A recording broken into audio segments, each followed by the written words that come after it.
السلام علیکم ورحمۃ اللہ وبرکاتہ۔ الحمد للہ رب العالمین، والصلاة والسلام علی اشرف الانبیاء والمرسلین، سیدنا و نبینا محمد وعلی آلہ واصحابہ اجمعین۔ سبحانک لا علم لنا الا ما علمتنا انک انت العلیم الحکیم۔ ربنا لا تؤاخذنا ان نسینا او اخطأنا، ربنا ولا تحمل علينا إسرا كما حملته على الذين من قبلنا، ربنا ولا تحملنا ما لا طاقة لنا به، واعف عنا واغفر لنا وارحمنا أنت مولانا فانصرنا على القوم الكافرين، اللهم اغفر لنا ولوالدينا، اللهم اغفر لنا وللمؤمنين والمؤمنات والمسلمين والمسلمات الأحياء منهم والأموات إنك غافر الذنوب والخطيئات، ربنا تقبل منا إنك أنت السميع العليم۔ أما بعد، شیخ رحمہ اللہ، شیخ الاسلام محمد بن عبد الوہاب رحمۃ اللہ علیہ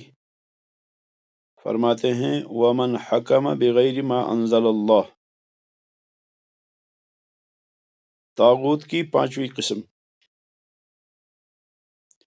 چار اقسام اس سے پہلے شیخ رحمہ اللہ نے بیان فرمائی کہ پہلا طاغوت جو ہے وہ ہے ابلیس لعنہ اللہ، اور دوسری قسم ہے من عبد وهو راض، جس کی عبادت کی جائے اور وہ اس پر خوش ہو، اور تیسرا وہ ہے جو اپنی عبادت کی دعوت دے لوگوں کو، اور چوتھی قسم ہے جو شخص علم غیب کا دعویٰ کرے وہ بھی طاغوت ہے۔ پانچویں چیز ہے وَمَنْ حَكَمَ بِغَيْرِ مَا أَنزَلَ اللَّهُ، وَمَنْ حَكَمَ بِغَيْرِ مَا أَنزَلَ اللَّهُ، اور جس نے فیصلہ کیا لیکن فیصلہ اس نے کیا اپنی رائے سے، کوئی حکم اس نے چلایا لیکن اپنی رائے سے اس نے فیصلہ اور حکم جو صادر کیا وہ اللہ رب العالمین کے نازل کردہ آیات کے مطابق نہیں کیا، رسول اکرم صلی اللہ علیہ وسلم نے جو بیان فرمایا اس کے مطابق نہیں کیا، بلکہ اس نے فیصلہ یا حکم جو صادر کیا وہ اپنی رائے سے، اپنی ذہن سے، اپنے دماغ سے صادر کیا، یا اس نے اللہ رب العالمین کے اتارے ہوئے قرآن یا اللہ رب العالمین کے اتارے ہوئے قوانین کو چھوڑ کر اللہ رب العالمین کے علاوہ جن لوگوں نے قوانین بنائے ہیں ان قوانین والوں کے قوانین کو اپناتے ہوئے حکم صادر کیا۔ اللہ رب العالمین کو اس نے یک طرف چھوڑ دیا، اللہ رب العالمین کے نازل کردہ آیات کو اس نے یکسر مسترد کر دیا یا یکسر اس نے کنارے چھوڑ دیا، اور اس نے فیصلہ جو کیا، حکم جو صادر کیا، وہ اس کے علاوہ اس نے کسی اور کے کہنے پر صادر کیا، چاہے دنیاوی قوانین ہوں، چاہے شخصی قوانین ہوں، چاہے جو بھی قوانین ہوں، خاندانی قوانین ہوں یا علاقائی قوانین ہوں یا کوئی اور قانون ہو جس کو وضع کیا گیا ہو، جس کو بنایا گیا ہو، یا باپ کا بنایا ہوا قانون ہو، دادے کا بنایا ہوا قانون ہو، خاندان کا قانون ہو، تو یہ سارے کے سارے قوانین اس نے استعمال کیے، کوئی بھی قانون اس نے استعمال کیا، لیکن اللہ رب العالمین کے قانون کو اس نے یکسر چھوڑ دیا، تو یہ طاغوت ہے۔ یہ فیصلہ کرنے والا چاہے عالم ہو چاہے ظالم ہو، فیصلہ صادر کرنے والا چاہے عالم ہو چاہے ظالم ہو، فیصلہ صادر کرنے والا چاہے عالم ہو چاہے جاہل ہو، فیصلہ کرنے والا صادر کرنے والا چاہے یہ عرب ہو چاہے عجم ہو، فیصلہ صادر کرنے والا چاہے کالا ہو چاہے گورا ہو، فیصلہ صادر کرنے والا چاہے ہوا میں اڑنے والا ہو یا سمندروں پہ چلنے والا ہو، فیصلہ صادر کرنے والا جو بھی ہو، جس بھی نوعیت کا ہو، جس بھی ذات کا ہو، اگر اس نے اللہ رب العالمین کے قانون کو یک طرف چھوڑ دیا اور اللہ رب العالمین کے قانون کو مسترد کر دیا، تو یہ کیا ہے؟ یہ طاغوت ہے۔ کیونکہ کائنات کا نظام جو ہے یہ اللہ رب العالمین کے حکم پہ چلتا ہے۔ توحید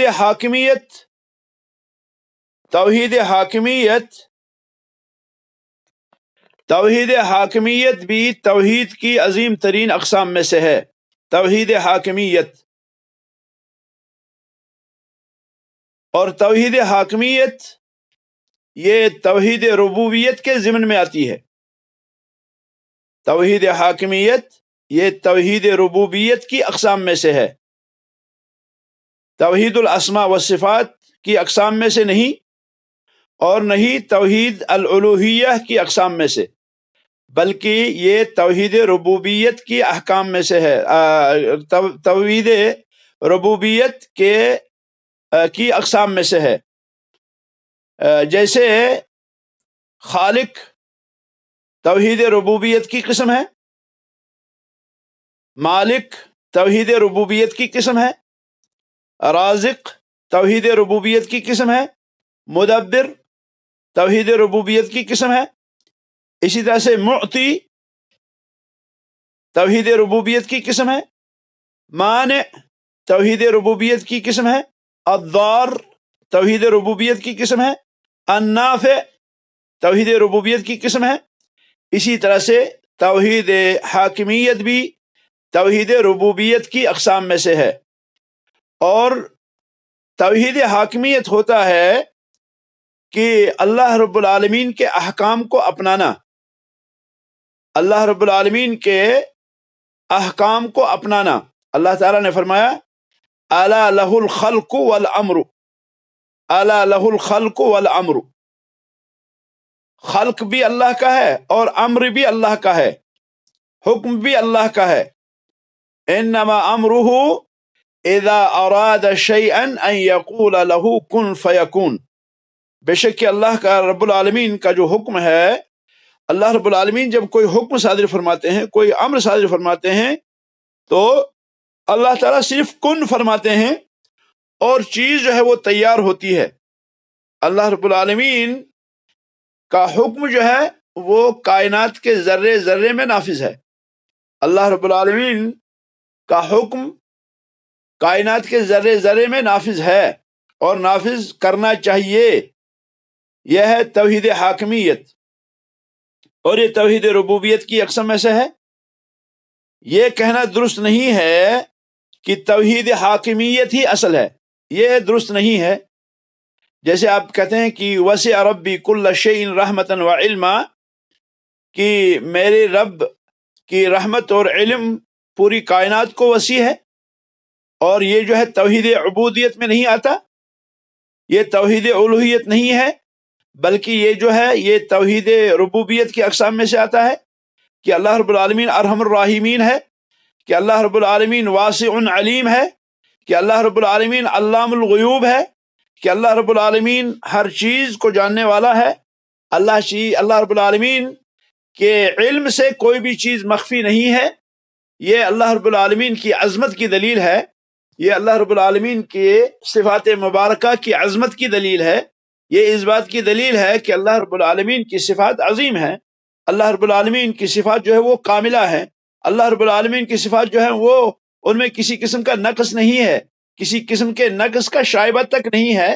اسی طرح سے حاکمیت، توحید حاکمیت بھی اللہ رب العالمین کے حاکمیت کی دلیل ہے، اللہ رب العالمین کی حاکمیت کی دلیل ہے، لیکن توحید حاکمیت ہی مقصد نہیں ہے، توحید حاکمیت ہی اصل توحید نہیں ہے، بلکہ توحید حاکمیت یہ اللہ رب العالمین کی توحید الوہیت کی دلیل ہے۔ اسی طرح جیسے خالق ہونا اللہ رب العالمین کے معبود برحق ہونے کی دلیل ہے، اللہ رب العالمین کا مالک ہونا اللہ رب العالمین کے معبود برحق ہونے کی دلیل ہے، اللہ رب العالمین کا رازق ہونا اللہ رب العالمین کے معبود برحق ہونے کی دلیل ہے، جیسے اللہ رب العالمین کا مدبر ہونا، کائنات کی تدبیر چلانے والا ہونا، آسمان اور زمینوں کو بنانے والا ہونا، یا اللہ رب العالمین کی دیگر جو صفات مبارکہ ہیں وہ صفات مبارکہ جس طرح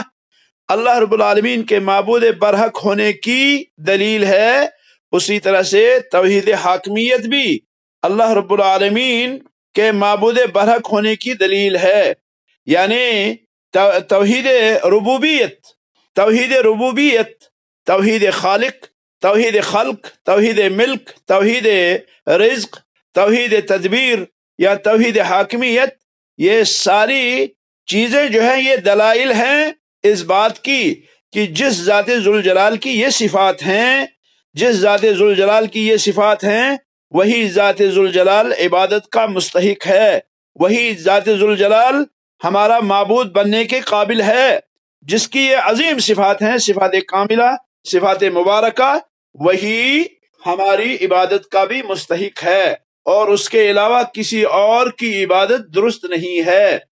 کائنم ما کان، چاہے پیغمبر ہو، چاہے ولی ہو، چاہے نبی ہو، چاہے بادشاہ ہو، چاہے جن ہو، چاہے انس ہو، چاہے ملائکہ میں سے ہو، چاہے پیغمبر ہو، چاہے اولو العزم من الرسل ہو، جو بھی ہو، رب العالمین کے علاوہ کوئی بھی عبادت کا مستحق نہیں ہے۔ یہ سارے دلائل ہیں اللہ رب العالمین کے معبود برحق ہونے کی۔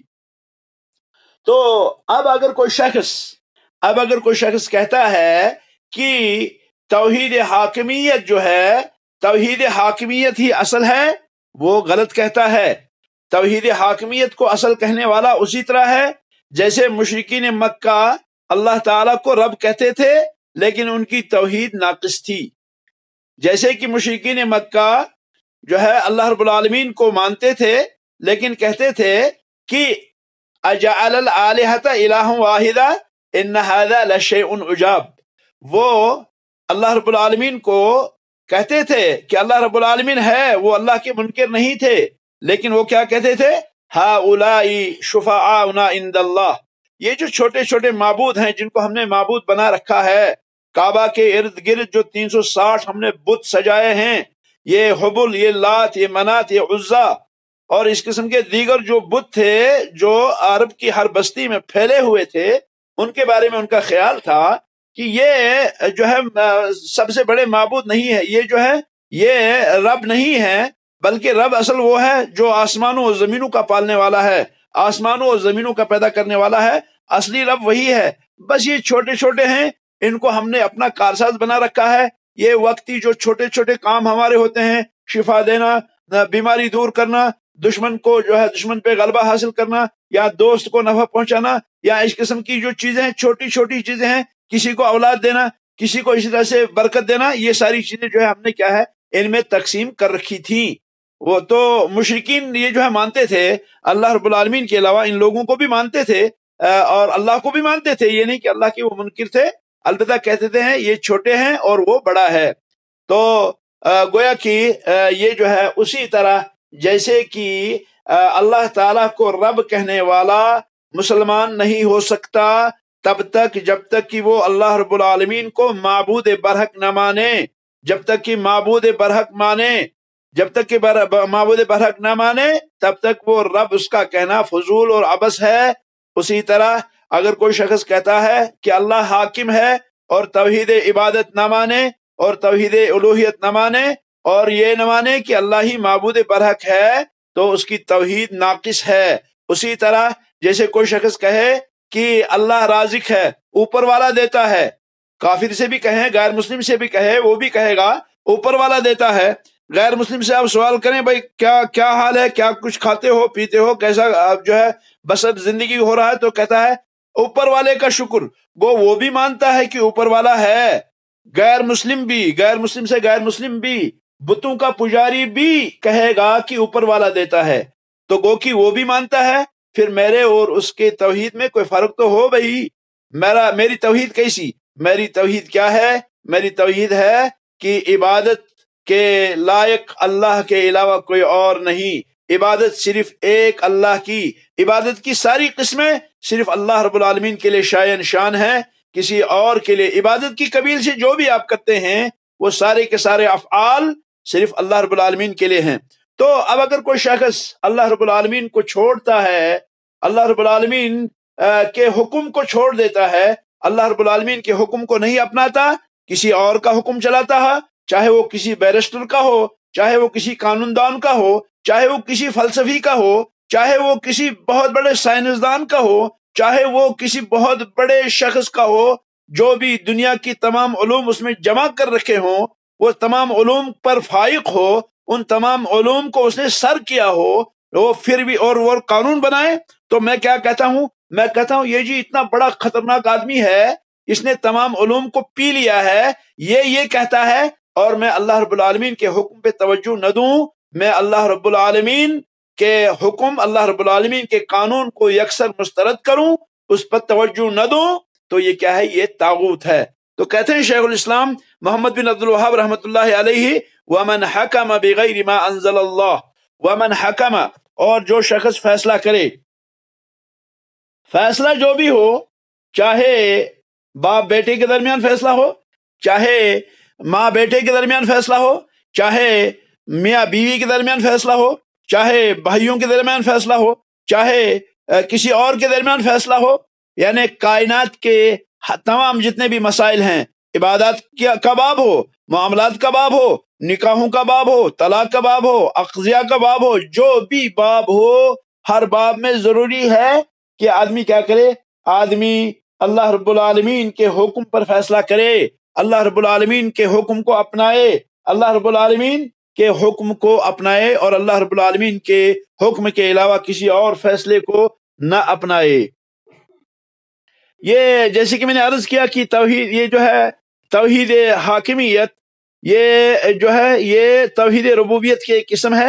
کیونکہ اس میں اللہ رب العالمین کے اس اللہ رب العالمین کے حکم کو نفاذ کرنا ہے، جو اللہ رب العالمین کامل جو ہے مکمل اور صفات میں جو ہے مکمل ہے، اور یہ تقاضا ہے اللہ تعالیٰ کی ربوبیت کا کہ ہم جو ہے وہ کیا کریں؟ ہم اللہ رب العالمین کے حکم کو اپنائیں اور اللہ رب العالمین کے حکم کے علاوہ کسی اور کے حکم کو نہ مانیں، نہ اپنائیں، بلکہ یا تو اللہ کا حکم مانے اور یا پھر اس کا حکم مانے جن کا حکم اللہ رب العالمین نے ماننے کے لیے کہا ہے۔ مثلا اللہ تعالیٰ نے فرمایا ہے اطیعوا اللہ و اطیعوا الرسول و اولی الامر منکم، تو اللہ رب العالمین نے فرمایا اللہ کی اطاعت کرو، اللہ کے رسول کی اطاعت کرو اور اپنے اولی الامر کی اطاعت کرو، اپنے جو بڑے ہیں تمہارے جو عمراء ہیں ان کی اطاعت کرو۔ اور فرمایا رسول اکرم صلی اللہ علیہ وسلم نے کہ لا طاعت لمخلوق فی معصیت الخالق، اللہ رب العالمین کی اطاعت مطلق ہے، اللہ رب العالمین کی اطاعت مطلق ہے، اللہ رب العالمین کی فرما برداری مطلق ہے، اور اللہ کے نبی کی اطاعت جو ہے وہ مطلق ہے، اور اس کے علاوہ جتنی بھی اطاعتیں ہیں وہ ساری فرما برداریاں جو ہیں وہ تابع ہیں اللہ رب العالمین کی اطاعت کے، اللہ رسول اکرم صلی اللہ علیہ وسلم کی اطاعت کے، یعنی ہماری جتنی بھی اطاعتیں ہیں، ہماری جتنی بھی فرما برداریاں ہیں، وہ ساری کی ساری فرما برداریاں وہ کسوٹی پہ رکھی جائیں گی، کتاب و سنت کی کسوٹی پہ۔ اگر کتاب و سنت کی کسوٹی پہ وہ اترتے ہیں تو وہ اطاعت، وہ فرما برداری جو ہے بہت اچھا، اہلاً و سہلاً بھی۔ اور اگر وہ اللہ رب العالمین کی نافرمانی میں ہے، اگر وہ رسول اکرم صلی اللہ علیہ وسلم کی نافرمانی میں ہے، تو پھر وہ جو ہے یہ کیا ہے، یہ طاغوت ہے، یہ درست نہیں ہے۔ تو گو کہ یہ الحکم بما انزل اللہ تعالی بغیر ما انزل اللہ، یعنی اس کے علاوہ فیصلہ کرنا کہ جو اللہ رب العالمین نے نازل فرمایا۔ اللہ رب العالمین نے ارشاد فرمایا اتخذوا احبارهم ورهبانهم اربابا من دون اللہ والمسیح ابن مریم وما امروا الا ليعبدوا الها واحدا لا الہ الا هو سبحانہ عما یشرکون، سورۃ التوبہ۔ اللہ تعالیٰ فرماتے ہیں اتخذوا احبارهم ورهبانهم، کہ ان لوگوں نے اپنے احبار اور اپنے رہبان کو کیا کیا تھا، ان کو رب بنا لیا تھا اللہ کے علاوہ، اپنے احبار کو اور اپنے رہبان کو۔ احبار حبر کی جمع، حبر کہتے ہیں علماء کو، لیکن یہودی زبان میں یہودی لوگ عالم کو حبر کہتے ہیں، اور راہب رہبان جو ہے یہ راہب کی جمع۔ راہب جو ہے یہ راہب اس کو کہتے ہیں جو نصارہ کا عالم ہو یا نصارہ کا جو مقتدا ہو، جس کی اقتدا کی جائے، اس کو راہب کہیں گے۔ تو اللہ تعالیٰ فرماتے ہیں کہ ان لوگوں نے احبار اور رہبان کو، اپنے علماء کو کیا کیا تھا، ارباب بنا لیا تھا، من دون اللہ، اللہ کو چھوڑ کر، اللہ کو چھوڑ کر انہوں نے جو ہے معبود بنا رکھا تھا۔ وما امروا الا لیعبدوا الہا واحدا، حالانکہ اللہ رب العالمین نے ان کو حکم جو دیا تھا وہ دیا تھا کہ یہ کیا کریں، یہ صرف ایک اللہ کی عبادت کریں۔ اتخذوا احبارهم ورهبانهم، اتخذوا احبارهم ورهبانهم، ان لوگوں نے اپنے احبار کو اور اپنے رہبان کو ارباب بنا لیا تھا۔ ارباب رب کی جمع ہے، من دون اللہ، اللہ کے علاوہ، والمسیح ابن مریم، اور انہوں نے مسیح ابن مریم علیہم الصلاۃ والسلام کو بھی کیا ہے، ان کو بھی رب بنا لیا تھا۔ وما امروا، حالانکہ ان کو نہیں حکم دیا گیا تھا، الا لیعبدوا، مگر اس بات کا کہ وہ عبادت کریں، الہا واحدا، صرف ایک الہ کی، لا الہ الا ہو، نہیں ہے کوئی معبود برحق اس کے بغیر، نہیں ہے کوئی معبود اس کے بغیر، لا الہ الا ہو سبحانہ عما یشرکون، وہ پاک ہے اس چیز سے جو وہ شریک ٹھہراتے تھے۔ اس آیت کریمہ میں غور طلب چیز جو ہے وہ یہ ہے کہ اللہ تعالیٰ نے فرمایا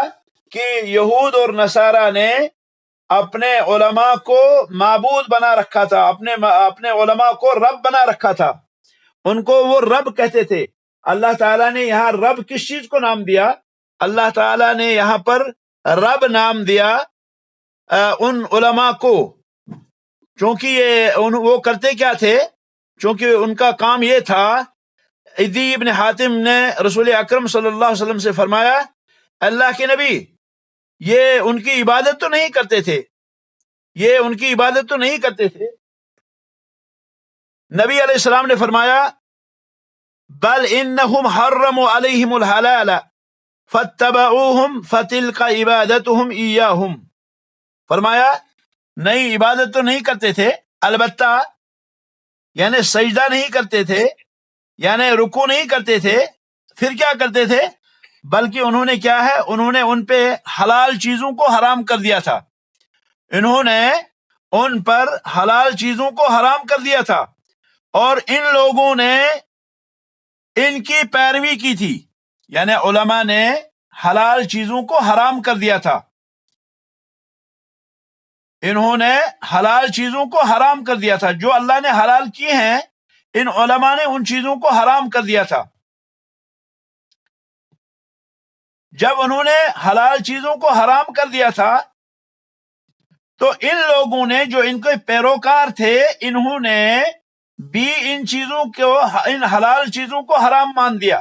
کیونکہ بھائی علماء نے کہا، گویا کہ انہوں نے ان کی پیروی کی تھی، گویا کہ انہوں نے ان کی اطاعت کی تھی۔ جب نبی علیہ السلام نے یہ فرمایا تو فرمایا الدین، ہاں ایسا تو ہوتا تھا کہ جو وہ کہتے تھے وہی کرتے تھے، اور اس میں جو ہے یہ نہیں ہوتا تھا کہ اللہ نے بھی یہ حلال کی ہے یا نہیں، اللہ نے بھی یہ حرام کی ہے یا نہیں۔ تو علماء نے کہہ دیا اور انہوں نے مان لیا، تو اللہ رب العالمین نے ان علماء کو یہاں رب کا نام دیا، چونکہ انہوں نے ان علماء کو رب بنا دیا تھا، ارباب فرمایا اللہ رب العالمین نے، اتخذوا احبارهم ورهبانهم اربابا من دون اللہ والمسیح ابن مریم، حالانکہ اللہ نے فرمایا وما امروا الا ليعبدوا الها واحدا، حالانکہ ان کو جو ہے صرف ایک اللہ رب العالمین کی عبادت کا حکم دیا گیا تھا۔ تو گویا کہ اطاعت کی حدود ہیں، اطاعت کی قیود ہیں، فرما برداری کی قیود ہیں، حدود ہیں۔ اطاعت مطلقہ صرف اللہ کو، اطاعت مطلقہ صرف رسول اکرم صلی اللہ علیہ وسلم کو، اللہ کے علاوہ، اللہ کے رسول کے علاوہ کائنات کا کوئی بھی فرد، چاہے ابو بکر صدیق کیوں نہ ہو رضی اللہ تعالیٰ عنہ، چاہے عمر فاروق کیوں نہ ہو رضی اللہ عنہ، چاہے عثمان ذی النورین کیوں نہ ہو رضی اللہ عنہ، چاہے علی بن ابی طالب کیوں نہ ہو رضی اللہ عنہ، چاہے عشرہ مبشرہ جن کو نبی علیہ السلام نے دنیا میں ہی جنتی ہونے کی بشارت دی، چاہے وہی کیوں نہ ہو، ان کی اطاعت بھی مشروط ہے۔ ابو بکر صدیق کی اطاعت وہاں پر جہاں پر رسول اکرم صلی اللہ علیہ وسلم کی اطاعت کے تابع ہو، جہاں پر اللہ کی اطاعت کے تابع ہو۔ عمر فاروق کی اطاعت وہاں پر جہاں پر ان کی اطاعت اللہ کی اطاعت کے تابع ہو، اللہ کے رسول کے اطاعت کی تابع ہو۔ عثمان ذی النورین، جو ہے علی بن ابی طالب رضی اللہ تعالی عنہم اجمعین، یا صحابہ، سارے کے سارے صحابہ، ان کی اطاعت، ان کی پیروی، ان کی اقتداء، یا تابعین، تابعین، ان کی اقتداء پیروی، اس میں شرط ہے کہ اللہ کے اطاعت کے تابع ہو، اللہ کے نبی کی اطاعت کے تابع ہو۔ ماں باپ کی اطاعت واجب ہے، لیکن ماں باپ کی اطاعت بھی وہاں واجب ہے جہاں اللہ کی اطاعت کے تابع ہو، اللہ کے نبی کی اطاعت کے تابع ہو۔ میاں بیوی کے درمیان شوہر کی اطاعت وہاں تک واجب جہاں تک کہ وہ اللہ کی اطاعت کے تابع ہو، اور جہاں تک کہ وہ اللہ اور اس کے رسول کی اطاعت کے تابع ہو۔ اگر شوہر اپنی بیوی کو حکم دیتا ہے کہ تم کوئی معصیت انجام دو، تم برا کام کرو، تم جو ہے غلط کام کرو، تم کسی آستان پہ جاؤ، کسی شرک کے اڈے پہ جاؤ، تو وہاں اطاعت واجب نہیں ہے، کیونکہ لا طاعت لمخلوق فی معصیت الخالق۔ تو اس آیت کریمہ کے اندر جو ہے اللہ رب العالمین نے رب جو نام دیا وہ ان لوگوں کو نام دیا جو اللہ رب العالمین کے حکم کو یکسر مسترد کرتے تھے، اور وہ اسے بالائے طاق رکھ کر اپنے احکام جو ہے نافذ فرماتے تھے، اور وہ چاہتے تھے، وہ اپنا حکم نافذ کر کے حلال کو حرام بنا دیا تھا اور حرام کو حلال کر دیا تھا، حلال کو حرام اور حرام کو حلال بنا دیتے تھے۔ اور اللہ تعالیٰ نے فرمایا کہ وہ کہتے تھے ھذا حلال وھذا حرام، ھذا حلال وھذا حرام، قل اللہ اذن لکم ام علی اللہ تفترون، قل اللہ اذن لکم، کیا اللہ نے تمہیں اس بات کو حلال بنانے کی اور حرام بنانے کی اجازت دی ہے، ام علی اللہ تفترون، یا کہ تم اللہ رب العالمین پہ جو ہے کیا ہے، بہتان باندھتے ہو۔ تو اللہ رب العالمین نے ان کی تنقید فرمائی اس بات پر کہ وہ کیا ہے، ان کو معبود کہتے تھے۔ تو اللہ رب العالمین نے ان متبوعین کو جو ہے رب کا نام دیا، کیونکہ انہوں نے اللہ رب العالمین کے علاوہ شریعتیں بنا رکھی تھیں، اور اپنے من سے جس کو چاہا اس کو کیا ہے حلال کر دیا، جسے چاہے اسے حرام کہہ دیا۔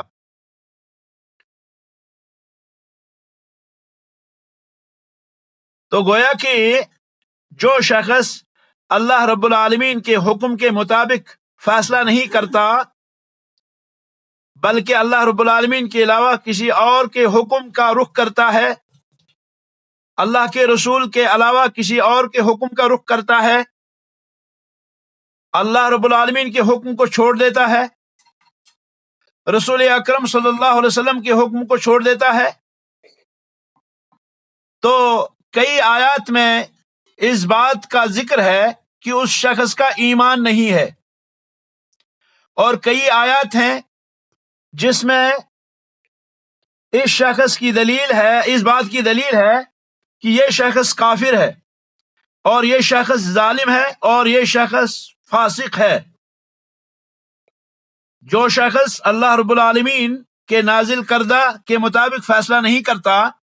جو شخص اللہ کے رسول کے بیان کردہ کے مطابق فیصلہ نہیں کرتا، وہ غیر اللہ کی طرف جاتا ہے، وہ اللہ کے علاوہ، اللہ کے رسول کے علاوہ کسی اور کی بات سے فیصلہ کرتا ہے۔ تو قرآن کریم کی کئی آیات ہیں جن آیات میں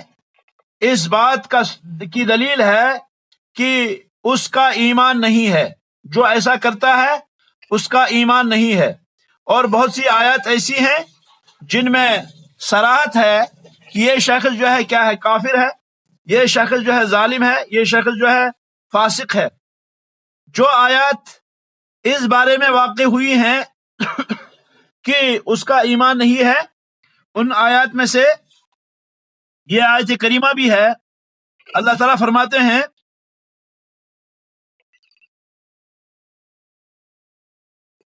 اللہ تعالیٰ فرماتے ہیں سورۃ نساء آیت نمبر 60 سے 65، سورۃ نساء آیت نمبر 60 سے 65، اللہ تعالیٰ فرماتے ہیں، أَلَمْ تَرَ إِلَى الَّذِينَ يَزْعُمُونَ أَنَّهُمْ آمَنُوا بِمَا أُنزِلَ إِلَيْكَ وَمَا أُنزِلَ مِن قَبْلِكَ أَلَمْ تَرَ، کیا آپ نے نہیں دیکھا ان لوگوں کو، یزعمون جن کا گمان ہے، انہم آمنوا بما انزل الیک جن کا خیال ہے، جن کا گمان ہے کہ انہوں نے اس چیز پر ایمان لایا جو آپ کی طرف نازل کی گئی، وما انزل من قبلک اور اس چیز پہ ایمان لایا جو آپ سے پہلے نازل کی گئی، یریدون ان یتحاکموا الی الطاغوت اور پھر وہ چاہتے ہیں کہ وہ اپنا فیصلہ طاغوت کے پاس لے جائیں، وقد امروا ان یکفروا بہ حالانکہ انہیں اس بات کا حکم دیا گیا ہے کہ وہ اس کا انکار کریں، انہیں طاغوت کی طرف اپنے حکم لے جانے سے جو ہے کیا ہے، اس کا حکم دیا گیا تھا کہ اس کا انکار کریں۔ اور وَيُرِيدُ الشَّيْطَانُ أَن يُضِلَّهُمْ ضَلَالًا بَعِيدًا اور شیطان چاہتا ہے کہ ان کو کھل کر گمراہ کرے۔ وَإِذَا قِيلَ لَهُمْ تَعَالَوْا إِلَى مَا أَنزَلَ اللَّهُ وَإِلَى الرَّسُولِ اور جب ان سے کہا جاتا ہے آؤ اس بات کی طرف جو اللہ نے نازل کیا اور اس بات کی طرف جو رسول اکرم صلی اللہ علیہ وسلم پہ نازل کیا گیا، اللہ تعالیٰ نے جو نازل کیا، اور پھر اللہ تعالیٰ کی طرف آؤ، اس چیز کی طرف آؤ اور رسول کی طرف آؤ، رأیت المنافقین یصدون عنک صدودا تو آپ دیکھیں گے منافقین کو کہ وہ رکتے ہیں آپ سے، وہ آپ کے قریب نہیں آتے، وہ بھاگتے ہیں۔ فکیف اذا اصابتهم مصیبہ اللہ تعالیٰ فرماتے ہیں تو جب انہیں کوئی مصیبت آتی ہے، بما قدمت ایدیہم اپنے اعمال کے کارن، جو وہ اعمال انجام دیتے ہیں ان اعمال کے سبب جب ان پہ کوئی مصیبت آتی ہے تو ثم جاؤک پھر وہ آپ کے پاس آتے ہیں، یحلفون باللہ وہ اللہ کی قسم کھاتے ہیں، ان اردنا الا احسانا و توفیقا کہ ہمارا جو مقصد تھا وہ اچھا تھا اور ہم جو ہے یہ چاہتے تھے، ہم توفیق چاہتے تھے، ہم موافقت چاہتے تھے۔ اللہ تعالیٰ فرماتے ہیں اولئک الذین یعلم اللہ ما فی قلوبہم یہ وہ لوگ ہیں کہ اللہ رب العالمین کو علم ہے اس بات کا جو ان کے دلوں میں ہے، فاعرض عنہم آپ ان سے اعراض کریں، وعظہم اور ان کو نصیحت کریں، وقل لہم فی انفسہم قولا بلیغا اور انہیں ان کے دلوں میں بلیغ بات کہیں، وما ارسلنا من رسول اور ہم نے کوئی بھی رسول نہیں بھیجا آج تک، ہم نے کوئی بھی رسول نہیں بھیجا الا لیطاع باذن اللہ مگر ہم نے اس لیے بھیجا تاکہ اس رسول کی اطاعت کی جائے اللہ کے اذن سے۔ ولو انہم ظلموا اگر جب وہ ظلم کرتے ہیں اپنے آپ پر، جاؤک پھر وہ آپ کے پاس آتے، فاستغفر اللہ اور اللہ سے استغفار کرتے، واستغفر لہم الرسول اور رسول اکرم صلی اللہ علیہ وسلم ان کے لیے استغفار کرتے، لوجد اللہ توابا رحیما تو وہ اللہ کو پاتے کہ اللہ رب العالمین جو ہے وہ کیا ہے، اللہ رب العالمین توبہ قبول کرنے والا ہے اور رحم کرنے والا ہے۔ فلا وربک پس قسم ہے تیرے رب کی، لا یؤمنون کہ یہ لوگ مومن نہیں ہیں، حتی یحکموک یہاں تک کہ وہ آپ کو حکم نہ بنائیں، یہاں تک کہ یہ آپ کو فیصلہ کرنے والا نہ بنائیں، فیما شجر بینہم اپنے تمام معاملات میں، ثم لا یجدوا فی انفسہم حرجا پھر وہ اپنے دلوں میں کسی قسم کی تنگی محسوس نہ کریں، مما قضیت آپ کے فیصلے پر، ویسلموا تسلیما بلکہ اس کو وہ تسلیم کریں۔ سورۃ النساء آیت نمبر 60 سے 65 اس کو دیکھے گا، اور اس کے جو فوائد ہیں انشاءاللہ وہ اگلے درس میں بیان ہوں گے۔ ھذا وصلی اللہ وسلم علی خیر خلق محمد وعلی آلہ واصحابہ اجمعین، والسلام علیکم ورحمۃ اللہ وبرکاتہ۔ ابھی اس موضوع کا سلسلہ جاری ہے، انشاءاللہ اگلے درس میں مزید اس کی وضاحت ہوگی۔ تو گویا کہ ہم نے یہ پڑھا کہ ان کے ایمان کی نفی اللہ نے فرمائی، جو اللہ کے علاوہ کسی اور کے پاس فیصلہ لے جاتے ہیں، جو رسول اکرم صلی اللہ علیہ وسلم کے علاوہ کسی اور کے پاس اپنا فیصلہ لے جاتے ہیں، تو یہ لوگ کیا ہیں؟ ان کے ایمان کی نفی ہے۔ یہ آیت کریمہ اسی بات کی دلیل ہے۔ اور رہا کفر، رہا فسق، رہا ان کا ظالم ہونا، تو یہ انشاءاللہ اگلے درس میں جو ہے ذکر ہوگا، اور پھر اس کے فوائد جو ہے بیان ہوں گے۔ والسلام علیکم ورحمۃ اللہ وبرکاتہ۔